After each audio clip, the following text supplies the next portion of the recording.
உலகத்தில் இருக்கிறவன் அவங்க உன்னுடைய குவாலிட்டி குறித்து, நம்மளுடைய பொருளாதாரத்தை குறித்து, நம்மளுடைய சொந்த பந்தங்களை குறித்து, வெயிட்டு குறித்து தானே பழகுவாங்க.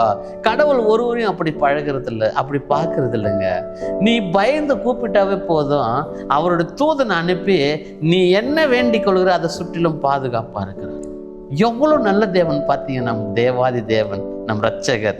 இங்கே வேதம் சொல்கிறது சோத்திர பலி இடுகிறவன். அப்போ இந்த ஏழை நம்ம எடுக்கிற ஜபத்தை, சோத்திர பலியை அவர் கேட்குறாரா கேட்கலையா?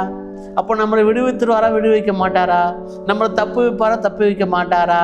என்னென்ன இருக்கட்டுமே, நம் பிள்ளைகளை குறித்து விண்ணப்பிக்கலாமே, நம் தொழிலை குறித்து விண்ணப்பிக்கலாமே, நம் ஜபஜீவத்தை குறித்து விண்ணப்பிக்கலாமே, நம் சரீரத்தில் காணப்படுகிற வியாதி குறித்து நம் ஆண்டவருக்கு என்ன சொல்றாங்க?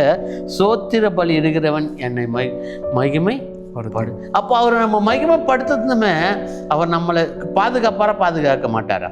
நம்மளை விடுவித்துறோடா விடுவிக்க மாட்டாரா? நம்ம ஜெபிக்கிற ஜபத்தை அவர் கேட்பாரா கேட்க மாட்டாரா?